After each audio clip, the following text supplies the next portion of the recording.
जब भी कोई इंडिया से दुबई मूव करने का प्लान करता है, एक ही सवाल सबके दिमाग में होता है, और दुबई में टैक्स नहीं लगता, सैलरी भी ज्यादा मिलती है, ऑब्वियसली वहां सेटल होना बेटर होगा, राइट। लेकिन आज के वीडियो में हम देखने वाले कि आखिर सच क्या है। तो हमारी सोई सिर्फ सैलरी या टैक्स पे अटकनी नहीं चाहिए, हमें कंपेयर करके देखना होगा कि नेट सेविंग्स आप कितनी कर पाते हो। तो चलिए एक रियल लाइफ केस स्टडी लेते हैं। सेम जॉब सेम एक्सपीरियंस, बस डिफरेंस ये है कि एक बंदा इंडिया में काम कर रहा है और दूसरा दुबई में। दोनों का रोल एक ही है, let's say software engineer with 3 to 4 years experience. तो चूंकि हम एक केस स्टडी करें तो चलिए कैरेक्टर्स को नाम भी दे देते हैं। जो बंदा इंडिया में काम कर रहा है उसका नाम है रोहित, और जो दुबई में कर रहा है उसका नाम है मोहित, ठीक है। तो रोहित और मोहित की स्टोरी है। रोहित और मोहित दोनों सॉफ्टवेयर इंजीनियर्स है। लेट्स से रोहित जो है वो इंडिया में काम कर रहा है एज ए सॉफ्टवेयर डेवलपर, और उसकी मंथली सैलरी है 60,000 रुपीज पर मंथ। ये नेट सैलरी जो उसके बैंक अकाउंट को हिट करती है after tax in hand. Dubai में सेम रोल के लिए एवरेज सैलरी हम मान लेते हैं 10,000 दिरहम्स, जो इंडियन रुपीज में कन्वर्ट करो तो बनते हैं अराउंड 2.27 लाख। मोहित को भी दुबई में सेम जॉब लग जाती है और उसको मंथली टेक होम मिलता है 2.27 लाख, यानी कि 10,000 दिरहम्स। अब सुनने में तो ये अच्छा लग रहा है कि दुबई में मोहित की रोहित के मुकाबले सैलरी 4x ज्यादा है, लेकिन पिक्चर यहाँ खत्म नहीं होती। चलिए अब दोनों का एक्सपेंसेस को थोड़ा डिटेल में ब्रेक डाउन करके समझते हैं, ताकि हम एक ओवरऑल कंपैरिजन करके देख सके कि नेट सेविंग्स दोनों के केस में कितनी हो रही है। इंडिया में रोहित की net monthly take home salary है 60,000 रुपीज। तो उसमें से रोहित के टिपिकल एक्सपेंसेस क्या होंगे। अज्यूम कि रोहित अभी भी सिंगल है, फैमिली रिस्पॉन्सिबिलिटीज नहीं है। रेंट के लिए मान लेते हैं रोहित एक टियर 1 सिटी में रह रहा है, जैसे कि हैदराबाद, पुणे या बैंगलोर। तो एक डिसेंट 1 BHK का रेंट यहाँ पे अप्रोक्सीमेटली 18,000 पर मंथ पकड़ लेते हैं। खाना पीना, ग्रोसरीज, ओकेशनल ईट आउट, इसके लिए 10,000 रुपए रखते हैं। ट्रांसपोर्टेशन के लिए मान लेते हैं कि रोहित एक कार यूज करता है और 4,000 रुपीज पर मंथ वो अप्रोक्सीमेटली फ्यूल कॉस्ट पे खर्च कर देता है। यूटिलिटी बिल्स, इंटरनेट वगैरह के लिए 3,000 रुपए और रख लेते हैं। अब रोहित सिंगल है, थोड़ी मौज मस्ती भी करेगा, तो लाइफस्टाइल एक्सपेंसेस में भी थोड़ा खर्चा होगा, जैसे कि movies, outings, dating, subscriptions, approximately 6,000 मान लेते हैं। तो अप्रोक्सीमेटली टोटल मंथली एक्सपेंसेस 41 या 42,000 के आसपास बन रहे हैं, यानी कि रोहित अपनी मंथली नेट सैलरी में से अप्रोक्सीमेटली 19-20 हजार के आसपास बचा पा रहे हैं, which I think is a fair amount of saving is doing. अब चलते हैं दुबई में मोहित क्या कर रहे हैं। तो दुबई में मोहित को मिल रहे हैं 10,000 दिरहम्स, इंडियन रुपीज में कन्वर्ट करो तो अप्रोक्सीमेटली 2.27 लाख पर मंथ। अब चूंकि दुबई में कोई इनकम टैक्स नहीं लगता, तो ये पैसा एज इट इज उसके बैंक अकाउंट में क्रेडिट हो जाता है। लेकिन कॉस्ट ऑफ लिविंग दुबई में इंडिया के मुकाबले काफी ज्यादा है, और ये बात सबको पता है जो वहां रह चुका है। तो देखिए मोहित के लिए टिपिकल मंथली एक्सपेंसेस क्या बनेंगे। तो मोहित अगर एक स्टूडियो या फिर डिसेंट 1 BHK को रेंट करना चाह रहे हैं डिसेंट एरिया, अप्रोक्सीमेटली 3,500 दिरहम्स के आसपास उसको रेंट के लिए बजट करना होगा। और बाय द वे ये भी ज्यादा लैविश नहीं है। खाना, ग्रोसरीज, ओकेशनल ईटिंग आउट वगैरह मिला के 1,200 दिरहम्स। यूटिलिटीज में इलेक्ट्रिसिटी, वाटर, AC, ब्रॉडबैंड वगैरह, उसके लिए 600 दिरहम्स रखते हैं। Next is transportation.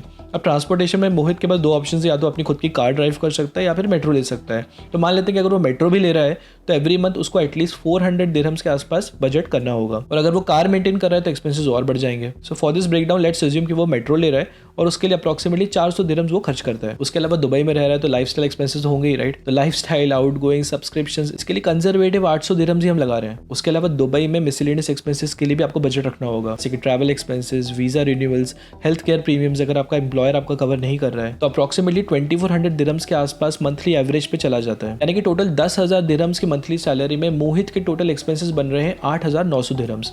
तो बचा कितना, 1,100 दिरहम्स। इंडियन रुपीज में कन्वर्ट करो तो अप्रोक्सीमेटली 25,000। तो रोहित जो कि इंडिया में 60,000 रुपीज कमा रहे थे, उनके पास नेट सेविंग्स बच रही थी अप्रोक्सीमेटली 19 से 20 हजार के आसपास। वहीं मोहित जो दुबई में जॉब कर रहे हैं उसके पास नेट सेविंग्स बन रही है अप्रोक्सीमेटली 25,000 के आसपास। एब्सोल्यूट सेविंग्स के हिसाब से तो मोहित की सेविंग रोहित के मुकाबले 5,000 रुपए ज्यादा है, बट दुबई में रह के 5,000 रुपए की मंथली नेट सेविंग ज्यादा कर पाना क्या वर्थ है। सो फैक्ट इज दैट कि ऑन पेपर दुबई की सैलरी ज्यादा जरूर लगती है, because Dubai such an expensive city. Reality में आपकी एब्सोल्यूट सेविंग ज्यादा नहीं होती है। दुबई के लोग दुबई के बारे में खास बात बोलते हैं, दुबई की कमाई दुबई में समाई। फिर सवाल उठता है कि क्या फायदा है दुबई में जाके। तो सिंपल जवाब है, दुबई अगर आप सिर्फ सेविंग्स करने के लिए जा रहे हो तो आपको कुछ खास फाइनेंशियल एज नहीं मिलेगा। लेकिन, और ये बड़ा लेकिन है, दुबई में आखिर आपको क्या मिलता है। Well connected roads, metros, clean city, 24/7 power, well maintain public spaces. फिर अगर सेफ्टी की बात करें तो क्राइम रेट काफी लो है, specially for women and families. उसके अलावा जैसे कि सब बात करते हैं टैक्स बेनिफिट्स, तो ऑफकोर्स ये एडवांटेज तो है दुबई में, आपको कोई इनकम टैक्स या कैपिटल गेन टैक्स नहीं पे करना होता। उसके अलावा जो मेरे हिसाब से बेस्ट पार्ट है वो है ग्लोबल एक्सपोजर। आप एक मल्टीनेशनल एनवायरनमेंट में काम करो, एक मल्टीकल्चरल सोसाइटी में रहते हो, different cultures, different style, so many food options, जो आपको पर्सनली और प्रोफेशनली दोनों तरीके से ग्रो करता है। उसके अलावा दुबई की चार्मिंग लाइफस्टाइल के बारे में क्या कहें। Amazing cafes, beach life, night life, branded shopping, international school, global events. So no doubt quality of life Dubai में आपको कंपैरेटिवली मच बेटर मिलती है। But, and this is a real catch, जब तक आप दुबई में अपनी हाउसिंग का इश्यू फिक्स नहीं करते हो, you are not really winning, क्योंकि दुबई में हाउसिंग एक्सपेंसेस या फिर रेंट ही सबसे बड़ा कॉस्ट होता है। 35 to 40% ऑफ योर सैलरी तो रेंट में चली जाती है, और ये वही पैसा है जो आप इंडिया में सेव कर पा रहे हो और इन्वेस्ट कर पा रहे हो अपने फ्यूचर के लिए। सो अगर आप लॉन्ग टर्म सोच रहे हो दुबई में रहने का, तो या तो आपको company accommodation with health care insurance provide हो रहा हो, या फिर आपको खुद का घर लेना पड़ेगा वहां पे, तभी आपको एक फाइनेंशियल एज मिलेगा। आखिर एंड में कंक्लूजन क्या है? It's not really about where you earn more, it's about where you save more. और सेविंग्स भी सिर्फ एक नंबर का गेम नहीं है, it's about quality of life plus financial stability. India में आप कम सैलरी में भी डिसेंट सेविंग कर सकते हो अगर डिसिप्लिन हो तो। On the other hand Dubai में आपको अच्छी सैलरी मिलती है बट कॉस्ट ऑफ लिविंग भी हाई है। And to be honest net savings में कुछ मेजर डिफरेंस नहीं पड़ता है जब तक कि आपकी हाउसिंग सॉर्टेड ना हो। एक्जैक्टली यही रीजन है कि बहुत सारे लोग दुबई में 10 साल तक काम करते हैं फिर भी सब्सटैंशियल वेल्थ नहीं बिल्ड कर पाते, क्योंकि रेंट, कॉस्ट ऑफ लिविंग और लाइफस्टाइल एक्सपेंसेस काफी ज्यादा है। तो केयरफुली सोचो, समझो, फिर मूव लो। अगर आप दुबई मूव करने का प्लान कर रहे हो तो make sure you have a 3 to 5 year strategy. सबसे पहले कैसे अपनी हाउसिंग फिक्स करेंगे, क्या आपकी दुबई जॉब लॉन्ग टर्म के लिए स्टेबल है, क्या आप दुबई में रह के इंडिया में एसेट्स बिल्ड करना चाह रहे हो। ये सारी चीजें अगर आप प्लान करके जाओगे तो Dubai can be a good move.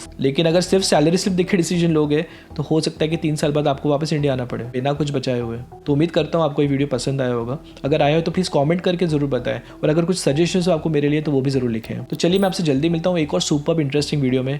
Till then you take good care of your self. This is me Prateek signing off from Investing West. Over and out.